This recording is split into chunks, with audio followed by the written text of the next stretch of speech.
예순여덟의 한 어머니가 있습니다. 아들 부부의 권유로 편안한 노후를 보내리라 기대하며 합가했지만 그 꿈은 단 3개월 만에 산산조각이 나고 말았습니다. 며느리가 매일 차려내는 밥상 겉보기엔 평범해 보였지만 그 속에는 치밀하게 계산된 차별이 숨어 있었습니다. 아들 며느리 그리고 손자는 갓 지은 따뜻한 요리를 먹을 때 어머니의 앞에는 언제나 며칠 묵은 차가운 찌꺼기 음식만 놓여 있었으니까요. 어머니 아까우니까 이것부터 드세요. 라는 며느리의 웃음 섞인 강요에 그녀는 그저 자신이 예민한 탓이라 여기며 묵묵히 참아냈습니다. 하지만 어느 날 6살 배기 손자가 식탁에서 무심코 뱉은 한마디. 그 순진무구한 아이의 말 한마디가 이 가정의 추악한 민낯을 만천해 드러냈습니다. 그날 어머니는 소리쳐 싸우지도 울지도 않았습니다. 그저 조용히 짐을 쌌을 뿐입니다. 도대체 그 집에는 어떤 비밀이 숨겨져 있었던 걸까요? 아이의 말 뒤에는 어떤 진실이 도사리고 있었을까요? 그리고 침묵을 깬 어머니는 과연 어떤 방식으로 이 가족에게 가장 뼈아픈 일격을 가했을까요?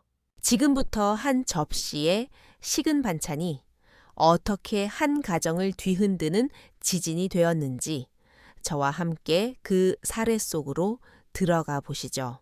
제 이름은 박영자 올해 68입니다. 3개월 전 저는 평생을 살아온 전라남도 해남의 낡은 시골집을 떠났습니다.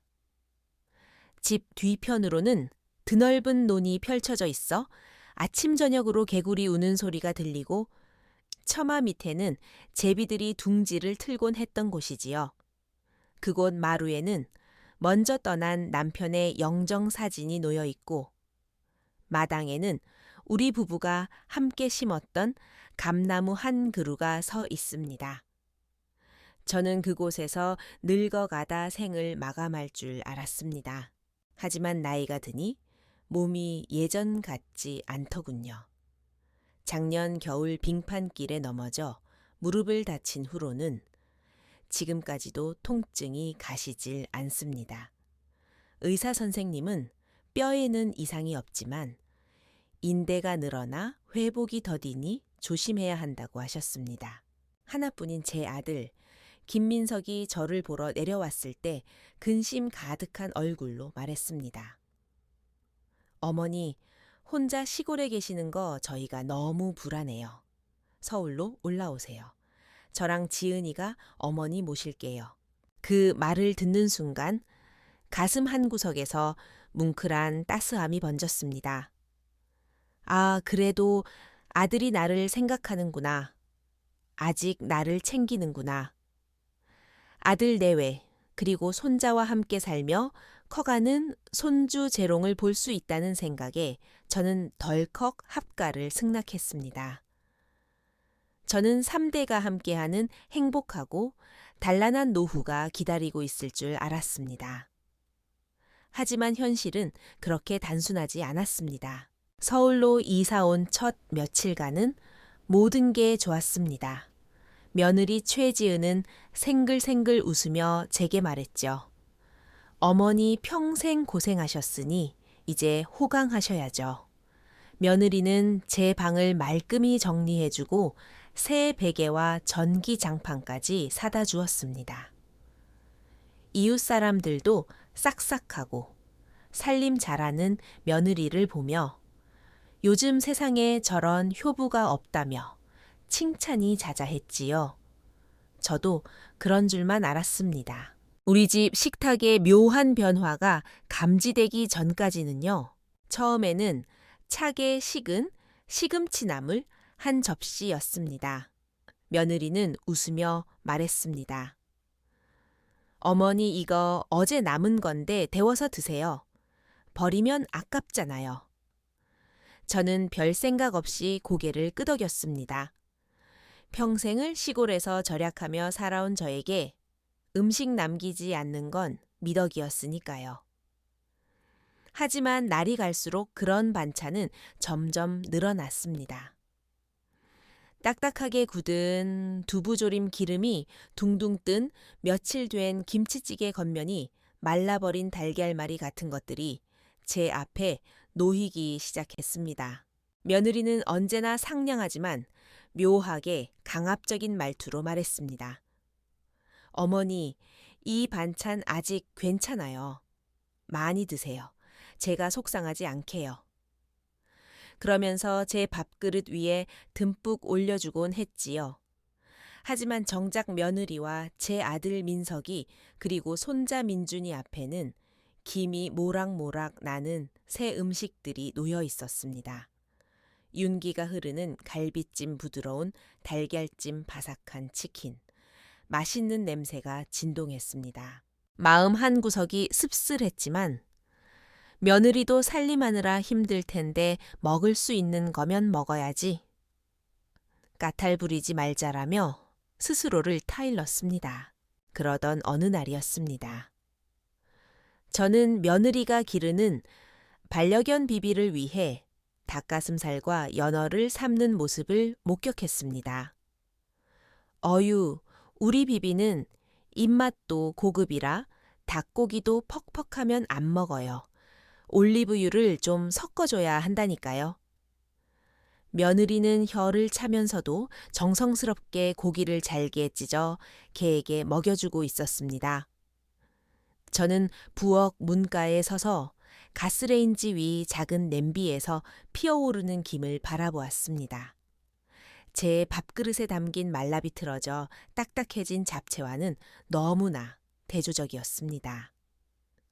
며느리는 저를 발견하고는 아무렇지 않게 웃으며 말했습니다. 어머니 비비가 장이 약해서 의사 선생님이 꼭 갓 지은 것만 먹이라고 해서요. 저는 쓴웃음을 지으며 아무 말도 하지 않았습니다. 그날부터 제 목구멍에는 가시가 박힌 듯 했습니다. 매일 저녁 식사 시간마다 저는 이방인이 된 기분이었습니다. 며느리는 제가 힘들까봐 그런다며 부엌 근처에는 얼씬도 못하게 했고 저는 식탁 구석에 앉아 며느리가 음식을 나르는 걸 지켜만 봐야 했습니다. 그리고 어김없이 제 앞에는 낯익은 냄새가 나는 묵은 반찬들이 안착했지요. 한 번은 용기를 내어 말해본 적도 있습니다. 오늘 생선은 오늘 한 게 아닌 것 같구나. 그러자 며느리는 즉시 웃으며 대답했습니다. 어머니 잘못 기억하시는 거예요. 제가 오후에 어머니 드시라고 특별히 다시 든 건데요. 정입에 안 맞으시면 흰죽이라도 끓여 드릴까요? 너무나 상냥한 말투라 거절할 수도 화를 낼 수도 없었습니다. 제 아들 민석이는요. 녀석은 밥 먹는 내내 고개를 숙이고 스마트폰만 들여다보거나 아들 민준이에게 반찬을 집어주느라 바빴습니다. 단 한 번도 고개를 들어 저를 보지 않았습니다. 녀석은 모르는 게 아니었습니다. 알면서도 모른 척하는 것, 그 침묵을 선택한 것이었지요. 그 침묵은 날카로운 바늘이 되어 제 심장을 찔렀습니다. 다행히 제게는 손자 민준이가 있었습니다. 아이는 자기 그릇에 있는 고기나 새우를 제게 집어주며 속삭이곤 했습니다. 할머니, 이거 맛있어. 드세요. 엄마 이거 맛있는데 할머니 드려. 그럴 때마다 식은 밥처럼 차갑게 식어가던 제 마음에도 한 줄기 온기가 스며드는 것 같았습니다. 하지만 저는 꿈에도 몰랐습니다. 그 천진난만한 아이의 한마디가 어느 날 저녁 이 집의 비밀을 송두리째 까발리게 될 줄은요. 그날 저녁상에는 윤기가 흐르는 돼지고기 수육이 올라왔습니다. 겉보기엔 멀쩡해 보였지만 냄새만 맡아도 오늘 삶은 고기가 아니란 걸 알 수 있었습니다. 껍질은 말라 있었고 색깔은 거무죽죽했으며 젓가락으로 찔러보니 육질이 이미 굳어 있었습니다. 며느리 지은이는 여느 때처럼 그 고기 접시를 제 앞으로 밀며 상냥하게 말했습니다. 어머니, 이거 어제 남은 수육인데 점심때 찜기에 쪄서 아주 부드러워요. 많이 드세요. 저는 아무 말 없이 고개를 숙이고 밥을 깨작거렸습니다. 가슴속에서 서러움이 북받쳐 올랐지만 꾹 눌러 참았습니다. 그때였습니다. 제 맞은편에 앉아있던 민준이가 갑자기 입을 열었습니다. 아이의 까만 눈동자가 제 밥그릇을 뚫어지게 쳐다보더니 말했습니다. 할머니, 그 고기 먹으면 안 돼. 그거 먹으면 배 아파서 병원 가서 주사 맞아야 돼. 순식간에 식탁 위에 정적이 감돌았습니다. 저는 고개를 들어 며느리를 보았습니다. 지은이의 얼굴에서 미소가 깨진 유리잔처럼 산산이 조각나고 있었습니다. 당황과 분노가 짙게 화장한 그녀의 눈가에 역력히 드러났습니다. 김민준, 며느리의 목소리가 평소보다 한 옥타브 높게 날카롭게 찢어지듯은 튀어나왔습니다. 너 지금 무슨 소리를 하는 거야, 밥이나. 얼른 먹어. 쓸데없는 소리 하지 말고. 민준이는 엄마의 호통에 깜짝 놀라 얼굴이 빨개졌고 눈에는 금세의 눈물이 그렁그렁 고였습니다. 하지만 아이는 굴하지 않고 억울하다는 듯 대꾸했습니다. 하지만 엄마가 저번에 그랬잖아. 하루 지난 고기는 세균 있어서 더러우니까 먹으면 안 된다고. 지은이는 이를 악물고 억지로 웃음을 지으며 아이의 입을 막으려는 듯 반찬을 집어주었습니다. 말투는 뻣뻣하기 그지 없었죠. 이게 다 엄마가 힘들게 요리한 건데 뭐가 더러워. 어린이는 그런 나쁜 말 하는 거 아니야. 알았어. 그제야 아들 민석이가 고개를 들고 짐짓 엄한 척 거들었습니다. 자자, 밥 먹자. 애가 뭘 알겠어. 당신은 애한테 왜 그래? 부부는 그렇게 손발을 맞춰 이 난감한 상황을 대수롭지 않은 해프닝으로 덮으려 했습니다. 하지만 저는 더 이상 평정심을 유지할 수 없었습니다. 민준이의 말은 열쇠가 되어 제 마음속 굳게 닫혀있던 의심의 문을 활짝 열어젖혔습니다. 문득 지난 3개월 동안 제가 겪었던 이유 모를 피로감, 메스꺼움, 그리고 잦은 복통이 떠올랐습니다. 저는 그저 나이가 들어 소화 기능이 떨어졌거니 생각했습니다. 하지만 어쩌면 차마 생각하고 싶지 않은 끔찍한 가설이 제 머릿속에서 독버섯처럼 피어올랐습니다. 저는 아무 일 없었던 척 식사를 마쳤고 며느리도 아무렇지 않은 척 식탁을 치우고 민준이를 씻기며 완벽한 며느리 연기를 계속했습니다.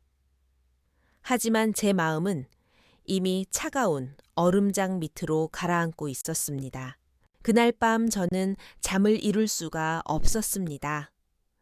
노인네라 잠귀가 밝은 탓도 있지만 불안함에 뒤척이던 중 새벽녘에 화장실을 가려다 어떤 소리를 들었습니다.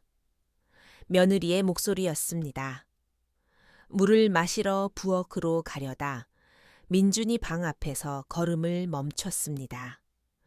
며느리의 목소리는 낮게 깔려 있었지만 분노가 서려 있었습니다. 민준아, 엄마가 말했지. 앞으로 밥 먹을 때 할머니한테 반찬 맛없다는 둥.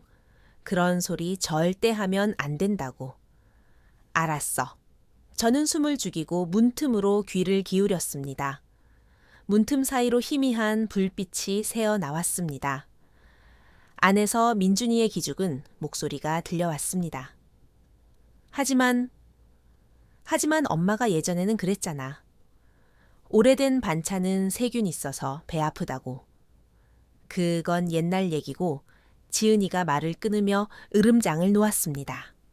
그러더니 잠시 후 목소리가 소름 끼칠 정도로 부드럽게 바뀌었습니다. 달콤한 유혹의 목소리였습니다. 민준아, 니어 미국 가서 진짜 변신하는 로봇 장난감 보고 싶다고 했지. 범블비 말이야. 응. 민준이의 목소리가 작아졌습니다. 그러니까 엄마 말 잘 들어야 해.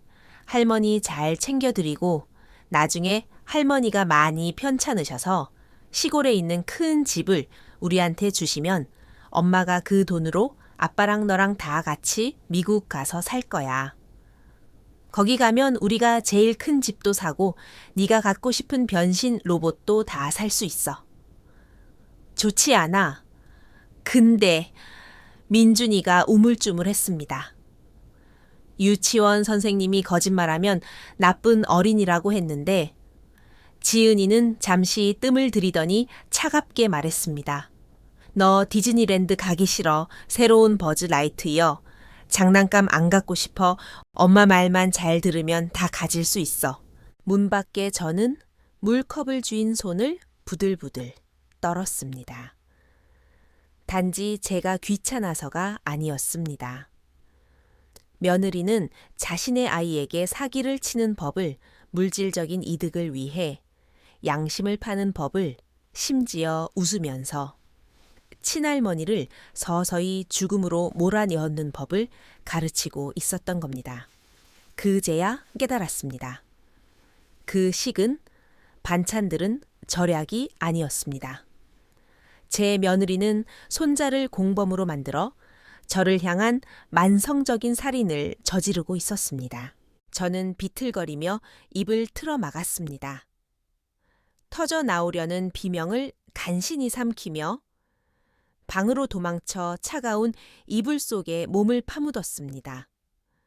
며느리의 그 상냥하고도 악독한 목소리가 저주처럼 귓가에 맴돌아 저는 뜬 눈으로 밤을 지새웠습니다. 다음 날 아침 동이 트자마자 저는 자리에서 일어났습니다. 평소처럼 며느리가 아침 먹으라고 부를 때까지 기다리지 않았습니다. 부엌에 나가 오늘은 또 어떤 효도 반찬이 나올지 확인하지도 않았습니다. 모자와 작은 배낭을 챙기고 마스크를 쓴 채 며느리에게 말했습니다. 근처 공원에 산책 좀 다녀오마. 며느리는 민준이 신발끈을 묶어주느라 쳐다보지도 않고 건성으로 대답했습니다. 네, 어머니. 일찍 들어오세요. 점심 반찬 데워놓을게요. 현관문을 닫으며 며느리가 민준이에게 하는 말이 들렸습니다. 할머니, 좀 이상하시지? 내가 해준 반찬이 맛이 없나 봐. 저는 표정 없이 뒤돌아서서 걸음을 재촉했습니다. 저는 공원으로 가지 않았습니다. 지하철을 2번 갈아타고 버스로 환승해 예전의 감기 때문에 몇 번 들렀던 낡은 내과의원을 찾아갔습니다. 겉보기엔 허름하지만 안은 깨끗하고 간호사들도 친절한 곳이었습니다. 접수처의 김 간호사가 저를 알아보고 반갑게 맞아주었습니다. 어머, 박 여사님, 오랜만이세요. 오늘은 어디가 불편하세요? 저는 고개를 저으며 말했습니다. 황 원장님 좀 뵙고 싶어요. 몸에 대해 상의할 게 있어서요. 진료실에 들어서자 황 원장님이 안경 너머로 저를 보며 다정하게 물었습니다. 여사님, 안색이 안 좋으신데 무슨 일 있으십니까? 저는 심호흡을 한번 하고 지난 3개월간의 식사 상황을 천천히 털어놓았습니다. 처음에는 가끔 나오던 남은 반찬이 매일의 주식이 되고 결국 개밥보다 못한 취급을 받게 된 이야기까지. 제 입에서 걔도 저보다 좋은 걸 먹더군요. 라는 말이 나올 때는 목소리가 저절로 떨렸습니다. 이야기를 듣는 황 원장님의 표정이 점점 굳어졌습니다. 3개월 동안 정말 그런 음식만 드셨다고요. 제가 고개를 끄덕이자 원장님은 평소보다 단호한 어조로 말했습니다. 여사님, 솔직히 말씀드리겠습니다. 남은 음식도 보관만 잘하면 먹을 수 있죠. 하지만 수육이나 조림 같은 단백질 음식은 오래되면 변질되기 쉽고 짠 음식은 재가열할수록 아질산염 같은 유해 물질이 생깁니다. 이건 간과 신장에 독이 됩니다. 제 가슴이 철렁 내려앉았습니다. 많이 심각한가요? 장기간 섭취하면 만성 중독이나 다름없습니다. 특히 어르신들은 대사 기능이 떨어져서 더 위험해요. 심하면 암 발병률도 높인다는 연구 결과도 있고요. 손바닥에 식은땀이 났습니다. 원장님은 잠시 뜸을 들이더니 말했습니다. 일단 혈액 검사와 위장 검사를 한번 해봅시다. 몸 상태가 어떤지 정확히 확인해야 대처를 하죠. 저는 입술을 꽉 깨물고 고개를 끄덕였습니다. 체혈실 의자에 앉아 주사 바늘이 제 손등을 뚫고 들어가는 것을 보았습니다. 검붉은 피가 튜브를 타고 흘러나왔습니다.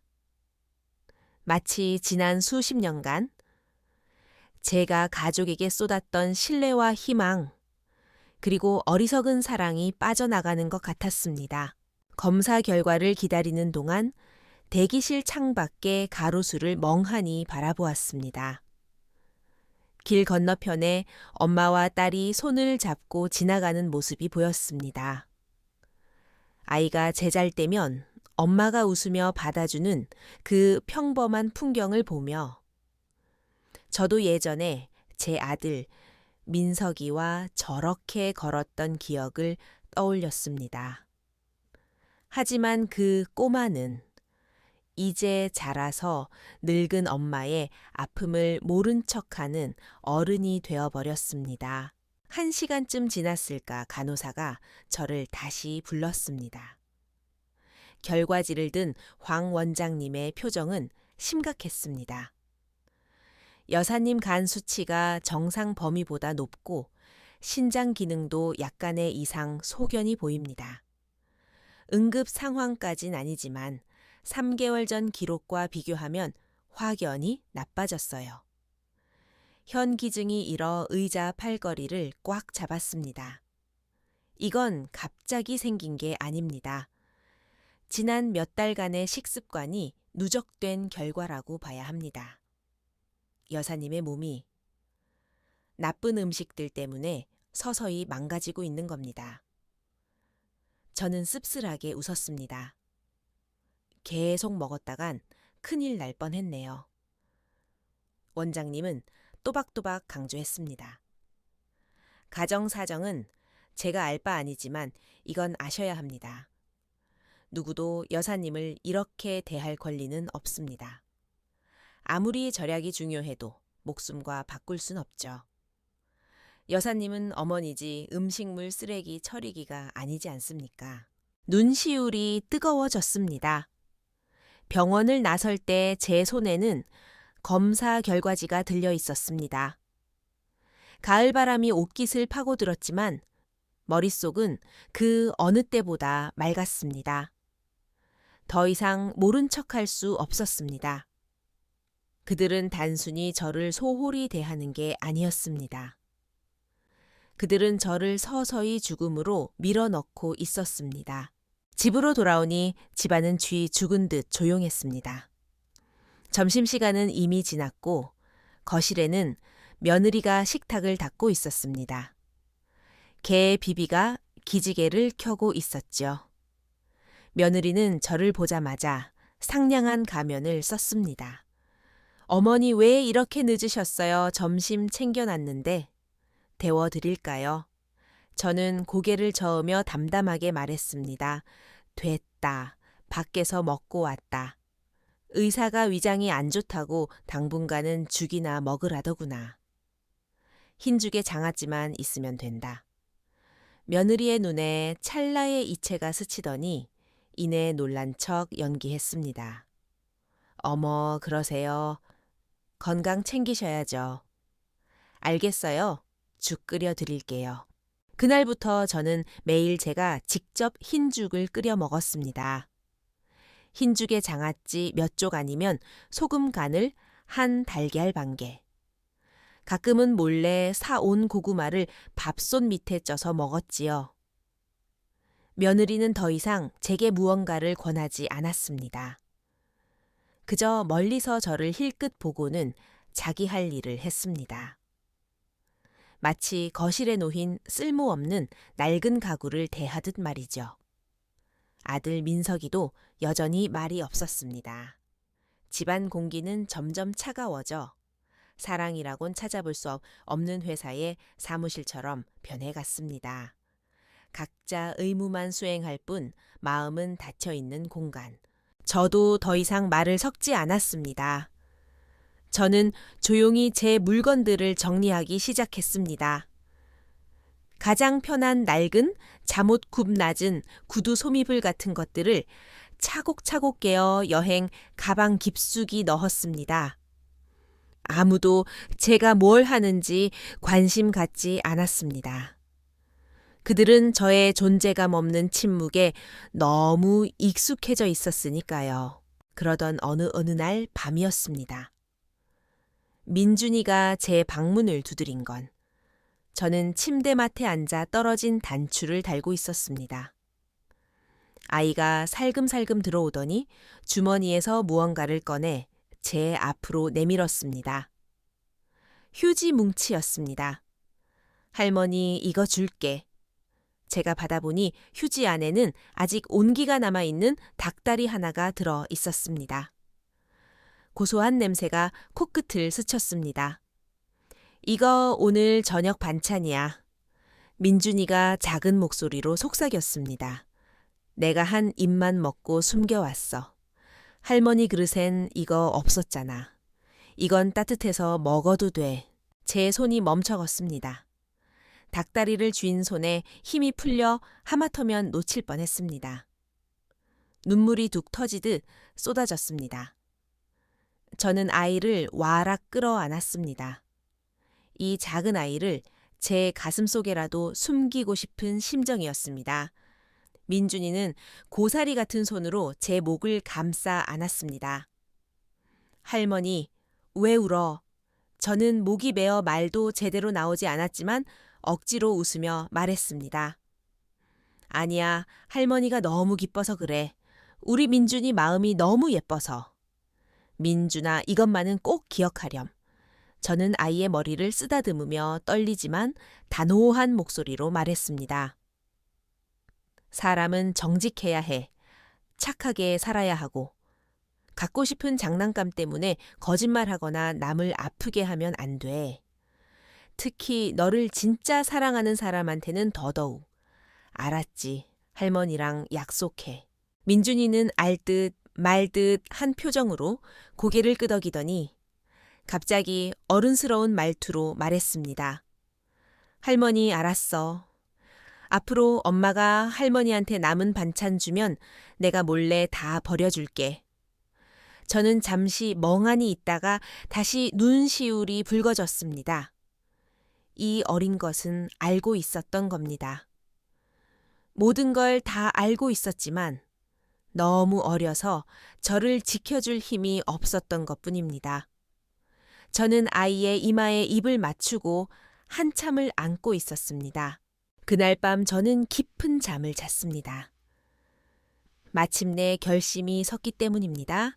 다음 날 새벽 동이 트기도 저는 누구보다 일찍 일어났습니다. 낡은 여행 가방을 끌고 거실을 지나 영원히 제게는 열리지 않을 것 같던 부엌을 지나 억지 웃음을 지으며 앉아 있었던 식탁을 지나쳐 현관으로 향했습니다. 쪽지 한 장 남기지 않았습니다. 작별 인사도 하지 않았습니다. 그저 조용히 문을 닫고 그 집을 나왔습니다. 한때는 제 모든 희망이었던 집이 이제는 제 영혼을 갉아먹는 감옥이 되어버린 곳을 말입니다. 저는 해남 시골집으로 돌아왔습니다. 녹이 세운 열쇠로 삐그덕거리는 대문을 열었을 때 마당의 감나무 사이로 햇살이 비치며 바닥에 얼룩덜룩한 그림자를 만들고 있었습니다. 훅 끼쳐오는 흙내음과 나무 냄새. 눈앞의 풍경을 보며 저는 다른 세상에 온 것 같았습니다.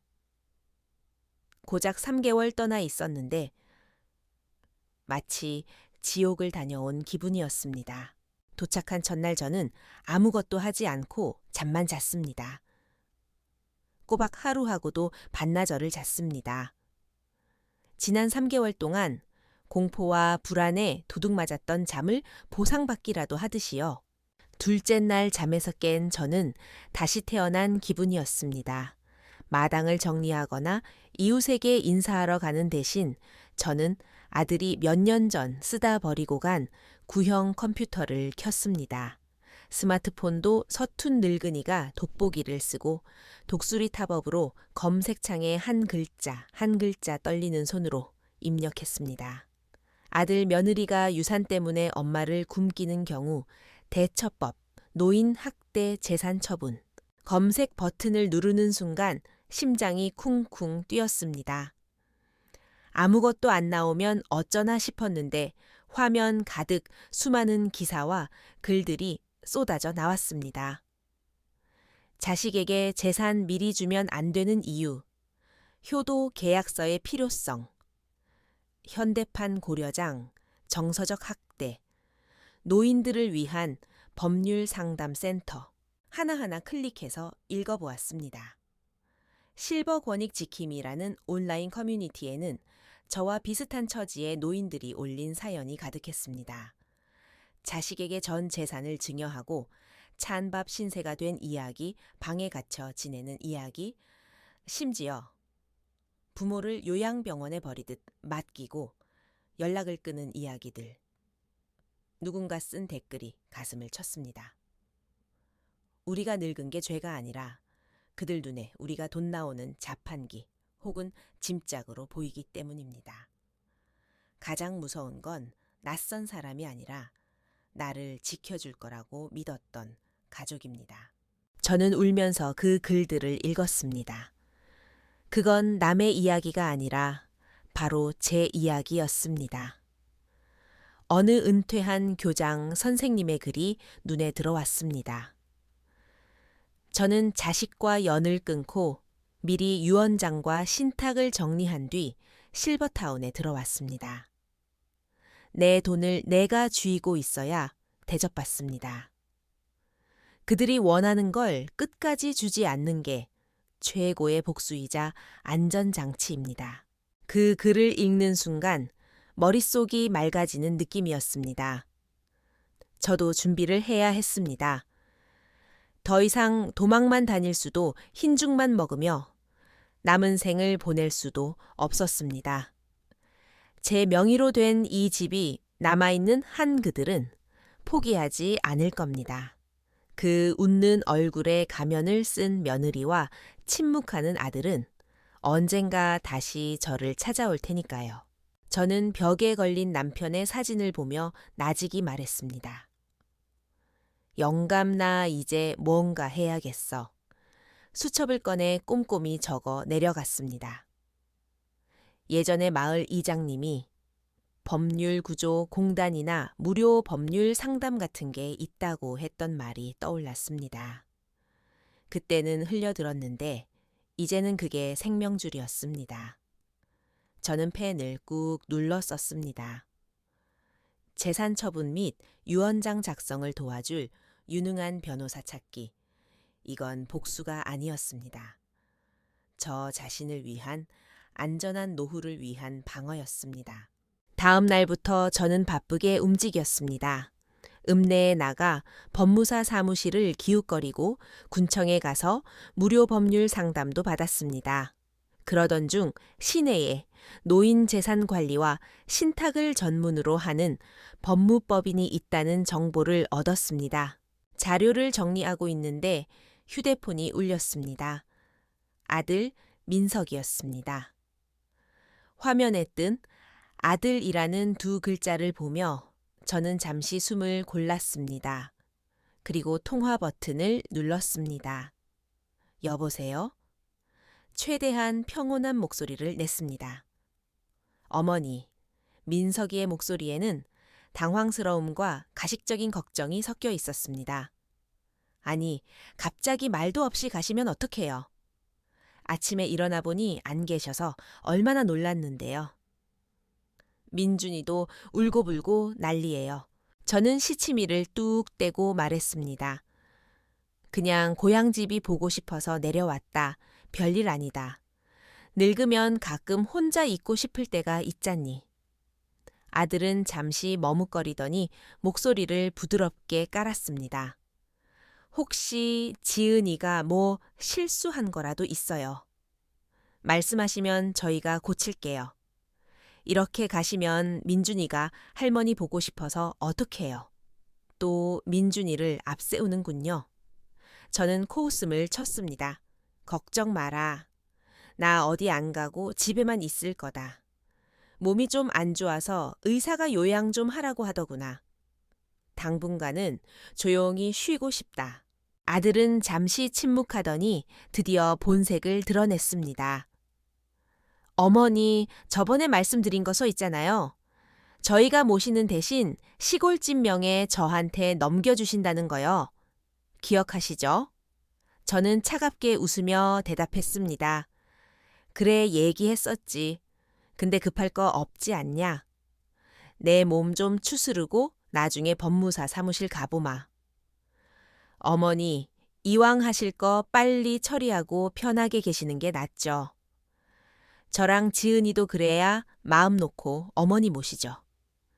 아들이 조급해하는 게 느껴졌습니다. 저는 말을 잘랐습니다.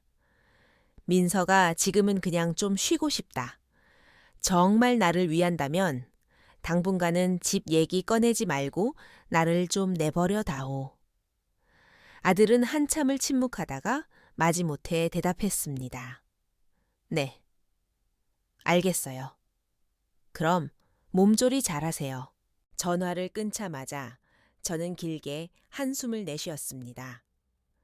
아들이 의심하기 시작했으니 서둘러야 했습니다. 일주일 후 저는 시내에 변호사 사무실을 찾았습니다. 낡은 캔버스 가방을 들고 색 바랜 카디건을 걸친 초라한 노인을 보고 안내 데스크 직원이 잠시 멈칫했지만 이내 친절하게 상담실로 안내해 주었습니다. 40대 중반의 안경을 쓴 인상 좋은 김 변호사가 들어왔습니다. 그는 저를 깎듯이 대했습니다. 차가운 에어컨 바람이 도는 회의실에서 저는 지난 3개월간 겪은 일을 낱낱이 털어놓았습니다. 식탁 위의 차별, 민준이가 건넨 닭다리 병원의 진단 결과 그리고 며느리의 통화 내용까지. 변호사는 묵묵히 듣고 있다가 한참 만에 입을 열었습니다. 박 여사님, 정말 현명한 결정을 하셨습니다. 이런 경제적, 정서적 학대 사례가 생각보다 많습니다. 겉으로 드러나지 않아서 그렇지만은 어르신이 자식 눈치 보느라 참고 사시죠. 그는 제 재산 상태를 물었습니다. 시골집은 제 단독 명의였고 대출도 없으며 최근 귀농 바람이 불어 땅값도 제법 나가는 편이었습니다. 어떻게 처리하고 싶으십니까? 저는 단호하게 말했습니다. 이 집을 팔 겁니다. 변호사가 눈썹을 치켜 올렸습니다. 확실하십니까? 네, 확실합니다. 그들이 저에게 바라는 마지막 기대를 팔아버릴 겁니다. 그 다음에는요. 그 돈으로 제 남은 인생을 편안하게 보낼 수 있는 곳으로 갈 겁니다. 시설 좋고 의료진도 있고 밥도 잘 나오는 실버타운으로요. 더 이상 자식한테 기대지 않고 살 겁니다. 우리는 3일에 걸쳐 집 매매 준비와 위임 절차를 마쳤습니다. 집은 내놓자마자 귀농을 꿈꾸는 도시 사람에게 꽤 좋은 가격에 팔렸습니다. 장음을 받고 저는 다시 변호사와 마주 앉았습니다. 이제 유언장을 쓰고 싶어요. 그리고 신탁을 하나 만들고 싶습니다. 말씀해 보세요. 제게 손자가 하나 있습니다. 그 아이에게만은 깨끗한 길을 열어주고 싶어요. 저는 숨을 고르고 말을 이었습니다. 제가 죽고 남은 모든 재산은 손자 김민준을 수익자로 하는 신탁에 넣겠습니다. 단 조건이 있습니다. 어떤 조건입니까? 이른바 인성 렌싱 조항입니다. 아이가 만 18세가 되면 학비와 생활비를 지원하되 매년 신탁 관리인과 지정된 인성평가위원이 아이의 품행을 심사해야 합니다. 만약 아이가 부모처럼 거짓말을 하거나 타인을 기만하거나 폐륜적인 행동을 했다는 증거가 나오면 그해 지원금은 전액 삭감입니다. 학교 폭력 가해 기록이 있거나 범죄에 연루되면 자격을 영구 박탈하고 남은 돈은 전액 아동복지재단에 기부합니다. 변호사는 잠시 놀란 표정을 짓더니 이내 진지하게 조언했습니다. 실행하기 까다로운 조항이긴 합니다만 구체적인 기준만 명시하면 불가능한 건 아닙니다. 학교생활기록부 범죄 경력 조회, 그리고 면담을 통한 검증 절차를 넣으면 법적 효력을 갖출 수 있습니다. 그렇게 해주세요. 제가 말했습니다. 저는 복수하려는 게 아닙니다. 그저 이 아이가 바르게 크길 바랄 뿐이에요.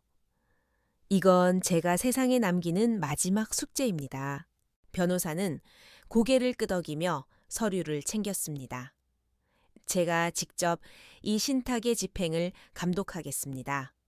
공증까지 받아서 누구도 이의를 제기할 수 없게 만들죠. 저는 자리에서 일어나 그와 악수를 했습니다. 그날 저는 더 이상 누군가의 엄마, 누군가의 할머니가 아닌 제 인생의 주인이 된 기분이었습니다.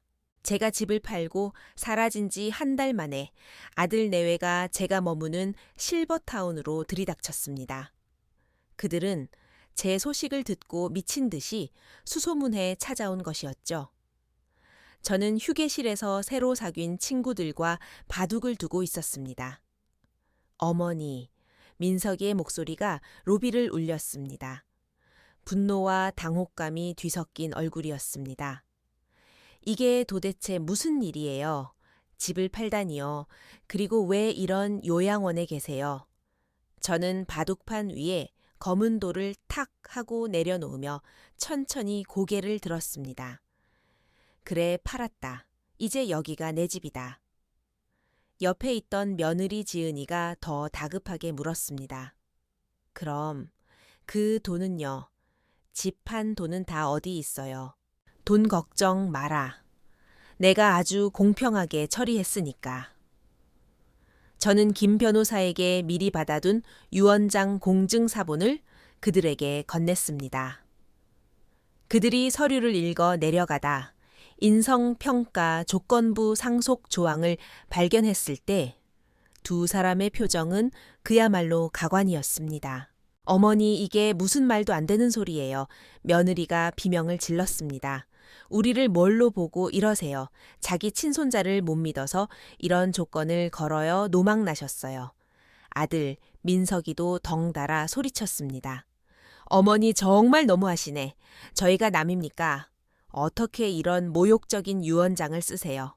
저는 자리에서 벌떡 일어났습니다. 노망, 아니 나는 지금 그 어느 때보다 정신이 맑다. 제 목소리는 낮지만 단단하게 그들을 압도했습니다. 너희가 이민 준비한다는 거 다 안다. 그 말이 떨어지자 두 사람의 얼굴이 하얗게 질렸습니다.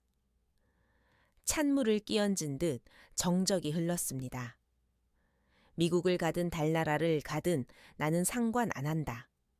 하지만 내 피와 뼈를 깎아 만든 돈을 밟고 갈 생각은 마라. 저는 두 사람을 노려보며 또박또박 말했습니다. 내가 오늘 이 유언장을 쓴 건 너희가 나한테 효도하기를 바라서가 아니다. 이미 기대도 안 해. 하지만 하나만 묻자. 너희들 민준이한테 뭘 가르치고 있는 거냐? 저는 며느리 지은이를 쏘아보았습니다. 민준이 고작 6살이다. 그 하얀 도화지 같은 애한테 거짓말을 가르치고 할머니한테 상한 음식 먹이는 걸 묵인하게 하고 그 대가로 로봇 장난감을 사주겠다고 해. 그게 부모가 할 짓이냐. 지은이는 입을 벙긋거리며 아무 말도 못했습니다. 저는 시선을 아들에게 돌렸습니다. 목소리가 미세하게 떨려왔습니다. 민서가 내가 너를 그렇게 키웠냐. 네가 어릴 때 친구가 억울한 누명 썼다고 같이 울어줄 때 나는 우리 아들이 참 바른 아이라고 자랑스러워했다. 그런데 지금 내 꼴을 봐라. 가슴이 먹먹해졌습니다. 내 처가 늙은 어미한테 쉰내 나는 밥 주는 거 보고도 못 본 척했지. 민준이가 거짓말하는 거 알면서도 입 다물었지. 그건 방관이 아니라 동조야. 너희가 오늘 민준이한테 심어준 그 씨앗들, 그 이기심과 거짓말들, 언젠가 너희가 늙으면 고스란히 돌려받게 될 거다. 그때 가면 알게 될 거야. 돈보다 무서운 게 잘못 키운 자식이라는 걸. 저는 숨을 고르고 마지막 선고를 내리듯 말했습니다. 그러니 이 유언장은 너희에게 주는 기회이자 벌이다. 너희가 계속 그따위로 살아서 민준이를 너희처럼 괴물로 키운다면 내 돈은 단 한 푼도 못 가져갈 거다. 하지만 지금부터라도 정신 차리고 아이를 바르게 키운다면 민준이는 내 유산보다 더 값진 걸 얻게 되겠지. 선택은 너희 몫이다.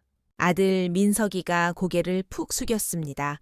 어깨가 흔들리고 있었습니다. 어머니, 죄송해요. 제가 죽일 놈입니다.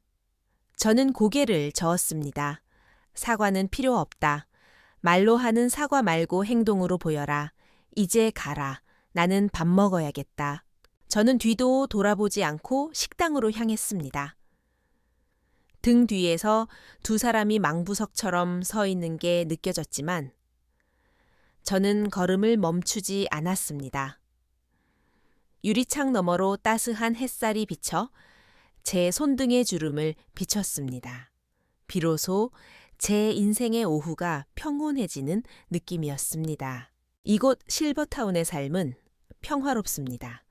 매일 아침 7시 30분이면 일어나 창가에서 따뜻한 차를 마십니다. 아무도 밥 빨리 먹으라고 재촉하지 않고 남은 반찬 먹으라고 강요하지도 않습니다. 식사는 언제나 갓 지은 따뜻한 밥과 영양 잡힌 반찬이 나옵니다. 제가 좋아하는 호박죽이나 생선구이를 마음껏 먹을 수 있지요. 영양사 선생님은 박 여사님은 소박한 걸 좋아하시네요. 라며 웃지만 저는 그저 이게 자유의 맛이라고 대답합니다. 가끔 아들에게서 문자가 옵니다. 어머니 잘 지내시죠? 날씨가 쌀쌀한데 감기 조심하세요. 가끔은 민준이 사진도 옵니다. 아이가 스스로 장난감을 정리하거나 엄마를 도와 식탁을 닦는 사진입니다. 그런 사진을 볼 때면 마음 한구석이 짠하면서도 따뜻해집니다. 저는 압니다. 제가 심은 씨앗이 헛되지 않았다는 걸요. 비바람에 가지가 꺾인 늙은 나무지만 마지막 힘을 다해 건강한 씨앗 하나는 남긴 것 같습니다. 그리고 1년 뒤인 어느 날 오후 간호사가 편지 한 통을 가져왔습니다. 여사님, 어떤 꼬마 손님이 이거 전해드리고 갔어요. 우표도 없는데 직접 왔었나 봐요. 봉투를 받아든 제 손이 멈칫했습니다. 삐뚤빼뚤하지만 정성 들여 쓴 글씨 그리고 구석에 붙여진 로봇 스티커, 민준이었습니다. 떨리는 손으로 봉투를 열었습니다. 공책을 찢어 만든 편지지가 나왔습니다. 사랑하는 할머니께. 할머니 잘 지내, 나 민준이야. 할머니 너무 보고 싶어. 할머니 가고 나서 엄마랑 아빠가 진짜 변했어. 엄마는 이제 비싼 장난감 안 사줘. 대신 거짓말하면 나쁜 어린이라고 하늘에 계신 할아버지한테 혼난대. 아빠도 이제 집에 일찍 와. 주말마다 나랑 공원에 자전거 타러 가. 그리고 할머니 우리 집 식탁에 이제 찬밥 없어. 엄마가 쌀 한 톨도 농부 아저씨가 힘들게 만든 거라고 소중하게 먹으래. 미국도 안 간대. 나중에 내가 커서 돈 벌어서 디즈니랜드 데려가래. 할머니가 한 말 다 기억해. 나 정직하고 착한 사람 될 거야. 건강하게 오래오래 사세요. 할머니를 제일 사랑하는 손자 민준 올림. 편지 끝에는 크레파스로 그린 그림이 있었습니다. 할머니인 저와 민준이 그리고 로봇이 무지개 아래서 손을 잡고 있는 그림이었습니다. 편지를 쥔 채 저는 하염없이 눈물을 흘렸습니다. 하지만 이번 눈물은 차갑지 않았습니다. 아주 따뜻했습니다. 언젠가 민준이가 자라서 힘든 날이 올 때, 세상이 벅차고 외로울 때, 할머니가 줬던 그 따뜻한 닭다리 하나를 기억해 준다면 좋겠습니다.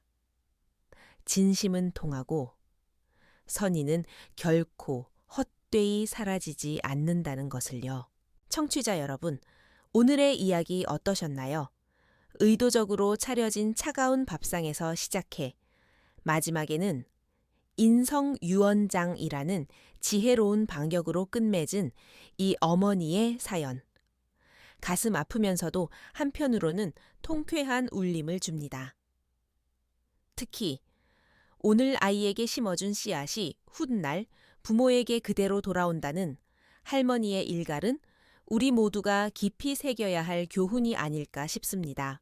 여러분은 어떻게 생각하시나요? 침묵으로 방관한 아들과 주도적으로 차별한 며느리 누가 더 잔인하다고 느끼셨나요? 그리고 박영자 할머니의 마지막 선택은 가족에 대한 복수였을까요? 아니면 진정한 교육이었을까요? 여러분의 소중한 의견을 댓글로 남겨주세요. 저희는 여러분의 사연과 생각이 궁금합니다.